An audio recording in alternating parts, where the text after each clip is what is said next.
Hello and welcome to online Adda for study institute for learning. दोस्तों स्वागत है आप सभी का online Adda for study YouTube channel पर। इस वीडियो में हम बात कर रहे हैं कई बड़ी और लेटेस्ट अपडेट के बारे में जो कि संबंधित है 69,000 शिक्षक भर्ती को लेकर, 69,000 शिक्षक भर्ती के स्टे को लेकर, 69,000 की नई चयन सूची, इसके अलावा कट ऑफ के बारे में, साथ ही साथ अगर बात की जाए यूपी टीईटी, टीजीटी, पीजीटी और सुपर टीईटी को लेकर जारी पत्र के बारे में, नई शिक्षक भर्ती को लेकर हम बात करेंगे, साथ ही नई एलटी गेट शिक्षक भर्ती के बारे में। एक एक करके चैनल को सब्सक्राइब करके बेल आइकन को दबा लें और वीडियो को लाइक कर दें, जिससे कि आपको रियल ऑथेंटिक जानकारी online Adda for study YouTube channel के माध्यम से मिलती रहें। सीधे शुरुआत करते हैं मुद्दे की, क्योंकि इस वीडियो के अंदर बहुत सारे ऐसे मुद्दे हैं जो आप सभी को देने हैं।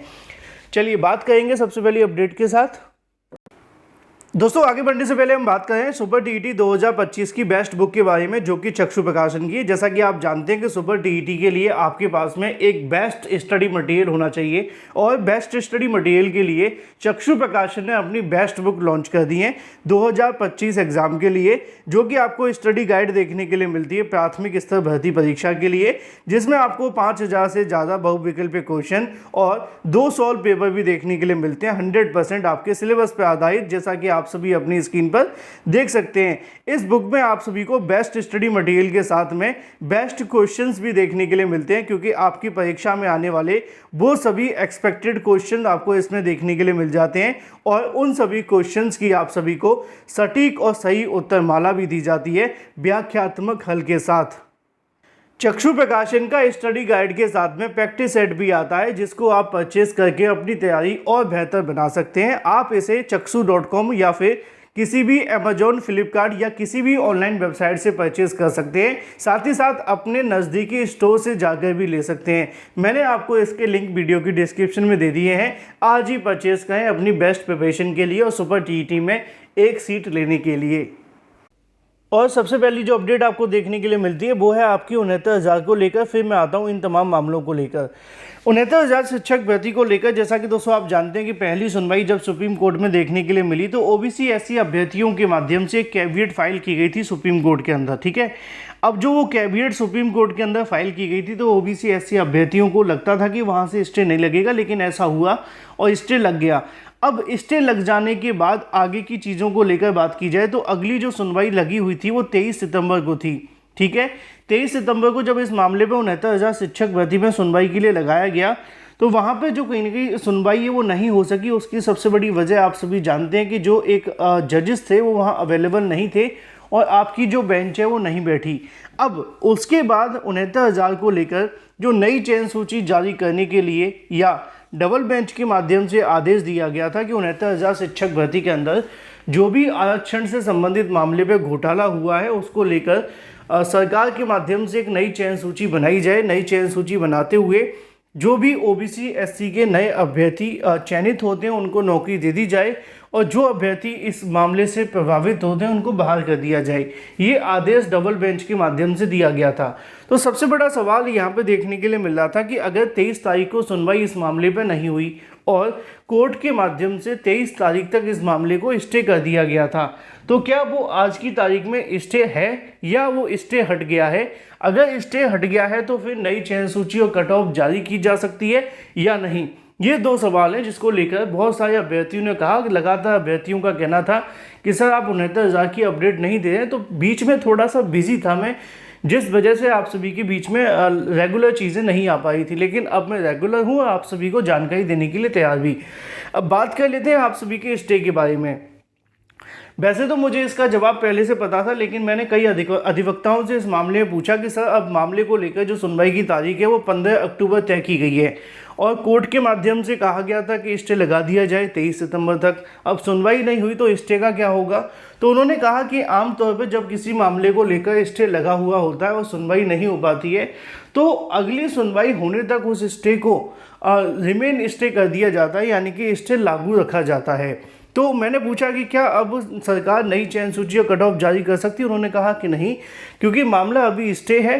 वो बात अलग है कि कोर्ट में सुनवाई नहीं हो पाई तो कोई नया ऑर्डर नहीं आया, लेकिन सरकार इस तरीके से अपना जो स्टे उसको कंसीडर मान करके ही आगे इंतजार करेगी जब तक अगली सुनवाई नहीं हो जाती है।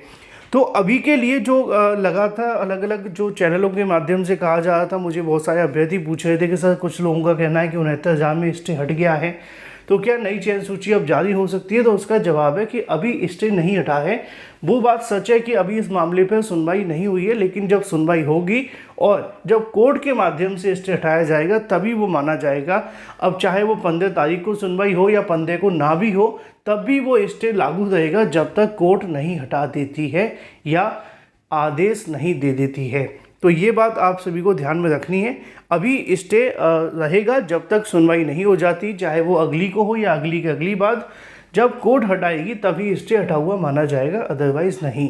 तो नई चयन सूची और कट ऑफ तो तभी जारी होगी जब सरकार पर डिपेंड करेगा। सरकार चाहती तो पहले भी जारी कर सकती थी और अभी भी जारी कर सकती है कोर्ट में जवाब दाखिल करके।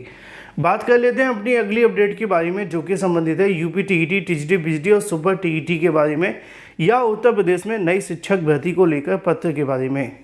और यहाँ पे आप सभी को देखने के लिए मिलेगा, अगर बात की जाए भर्तियों के लिए संबंधित विभागों के प्रमुख को लिखकर मांगे गए अध्याचन, लिखा हुआ है बेसिक से लेकर एडेड माध्यमिक महाविद्यालय में अल्पसंख्यक कॉलेजों के तकनीकी शिक्षण संस्थानों में शिक्षक भर्ती करने के लिए उत्तर प्रदेश शिक्षा सेवा चयन आयोग तैयार हो गया है और भर्तियों के लिए आयोग की ओर से संबंधित विभागों को प्रमुख को पत्र लिख करके अध्याचन पहले की तरह मांग लिया गया है। अध्याचन लेने के लिए शिक्षा सेवा चयन आयोग का पोर्टल ऑनबोर्ड हो गया है, यानी कि संबंधित विभाग शिक्षा सेवा चयन आयोग के एनआईसी एक प्लेटफॉर्म पर आ जाने के बाद आयोग के पत्र के क्रम में विभाग के अध्याचन विवरण जुटा रहे हैं और सभी 12 सदस्यों के माध्यम से इसको लेकर जो काम है वो तेजी से शुरू कर दिया गया है। इसी को लेकर अगर बात की जाए तो यहाँ पे आप सभी के सामने जानकारी देखने के लिए मिलेगी कि एक तो जो सचिव 4 उप सचिव के पद हैं उनको भरने को लेकर भी प्रोसेस किया जा रहा है और उनको लेकर भी कहीं ना कहीं काम लगातार जारी है। वहीं दूसरी तरफ लिखा हुआ है कि 23 सितंबर को सीएम योगी के माध्यम से की गई बैठक के मुताबिक जो भी कहीं ना कहीं दिशा निर्देश दिए गए थे अब मुख्यमंत्री के माध्यम से उसके क्रम में कार्य किया जा रहा है। यहाँ पे आपको देखने के लिए मिलेगा कि अगर बात की जाए प्रदेश में एनआईसी की ओर से की गई ई अध्याचन पोर्टल की व्यवस्था सभी विभागों में अध्याचन प्राप्त किए जाएं और आयोग के सचिव मनोज कुमार ने बताया कि अध्याचन के लिए बेसिक माध्यमिक व उच्च तकनीकी व्यावसायिक अल्पसंख्यक एवं टीईटी के लिए, ध्यान से सुनिएगा, यहाँ पर जो अध्याचन के लिए मनोज कुमार ने जानकारी दी है कि अध्याचन के लिए बेसिक माध्यमिक उच्च तकनीकी व्यावसायिक अल्पसंख्यक एवं टीईटी के लिए यानी कि शिक्षक पात्रता परीक्षा के लिए विभागों के प्रमुखों को पत्र लिखकर भेजा जा चुका है। संबंधित विभागों ने नोडल अधिकारी नामित कर दिया है। आयोग में उप सचिव शिवजी मालवीय को नोडल अधिकारी बनाया गया है। प्रयास किया जा रहा है कि सरकार और शिक्षा सेवा चयन आयोग की मंशा के अनुरूप भर्तियों को लेकर तेजी से शुरू किया जा सके। अब देखना महत्वपूर्ण होगा कि जो पत्र जारी किए गए हैं सभी विभागों को, चाहे वो बेसिक हो, माध्यमिक हो, एडेड हो या अल्पसंख्यक हो या टीईटी को लेकर, इसके संबंध में सरकार किससे संबंधित मामले पर अपनी मंजूरी देती है और इस प्रोसेस को आगे बढ़ाने के आदेश। वहीं दूसरी तरफ बात की जाए एलटी ग्रेड शिक्षक भर्ती के बारे में तो वो भी महत्वपूर्ण है। फिलहाल अगर बात की जाए यूपीपीएससी भर्तियों को लेकर फंसा हुआ है। बड़ी भर्तियों का मतलब आप जानते हैं पदों की संख्या नहीं, पद की, पोस्ट की बड़ी की बात की जा रही है। जैसे कि पीसीएस को लेकर बात कर लेते हैं, है ना। पीसीएस के संबंध में आप जानते हैं अभी इसकी परीक्षा होने जा रही थी, लेकिन अब जो परीक्षा उसको स्थगित किया जा रहा है। बहुत सारे अभ्यर्थी पूछ भी रहे थे कि सर कब तक नोटिस आएगा, बहुत जल्द नोटिस आने वाला है ना। तो ये जो पीसीएस की परीक्षा है वो स्थगित हो गई है। तो पीसीएस परीक्षा स्थगित एक बार फिर हो जाने के बाद आयोग की कहीं ना कहीं जो साख है वो दांव पर लगी हुई है कि वो किस तरीके से परीक्षाओं को आयोजित करें। तो यहाँ पे भी आपको देखने के लिए मिलेगा कि अगर बात की जाए आयोग बड़ी बड़ी परीक्षाओं के बीच में फंसा हुआ है। लिखा हुआ है कि अगले साल तक इंतजार करना पड़ेगा। एक तरफ आयोग अक्टूबर में पीसीएस 2024 और दिसंबर समीक्षा अधिकारी, सहायक समीक्षा अधिकारी जैसी परीक्षाओं को लेकर उलझा हुआ है, तो दूसरी तरफ कई भर्ती नियमावली में संशोधन समकर चाहता कि फेर में फंसी हुई है। आयोग के संशोधित कैलेंडर में नई भर्तियों के संबंध में कोई जानकारी साझा नहीं की गई है। ऐसे में आयोग साल 2025 के कैलेंडर में नई भर्तियों के आने की उम्मीद दिख रही है। जैसे कि अगर बात की जाए कई भर्तियां लटकी हुई हैं फिलहाल। अगर बात करें हम खंड शिक्षा अधिकारी को लेकर, राजकीय इंटर कॉलेज में जीआईसी प्रवक्ता, एलटी ग्रेड भर्तियों को लेकर, इनके लिए भी लगातार इंतजार है। तो वहीं दूसरी तरफ अगर बात की जाए पीसीएस जे और भी बहुत सारी भर्तियाँ हैं जो कि कहीं ना कहीं लटकी हुई हैं। और वर्तमान में आयोग की सबसे बड़ी जो चुनौती बनी हुई है वो है यहाँ पे PCS 2024 की परीक्षा और RO-ARO 2024 की परीक्षा कराना, क्योंकि इनकी परीक्षाओं को लेकर पहले से ही आयोग की बहुत ज़्यादा इंसल्ट हो चुकी है ना। RO-ARO का पेपर रद्द हो जाना एक बड़ी चीज़ होती है, फिर उसके बाद में PCS को 2 बार स्थगित करना पड़ रहा है। एक बार पहले स्थगित किया, अब दोबारा से स्थगित होगा। जल्द इसको लेकर आपके सामने जानकारी भी आने वाली है। तो वहीं दूसरी तरफ अगर बात की जाए, LT गेट शिक्षक भर्ती 6 साल से लटकी हुई है। खंड शिक्षा अधिकारी भर्ती 5 साल से नहीं आई है। लाखों अभ्यर्थी इन भर्तियों को लेकर लगातार मांग करें, लेकिन आयोग के पास में इनको लेकर किसी प्रकार का कोई भी जवाब मौजूद नहीं है। फिलहाल नई भर्तियों को लेकर डाटा तो आ जाता है, रिक्त पदों की जानकारी आ जाती है, लेकिन विज्ञापन कब तक आएंगे ये अभी सरकार और अधिकारी बोलने के लिए तैयार नहीं है। Thank you for watching this video.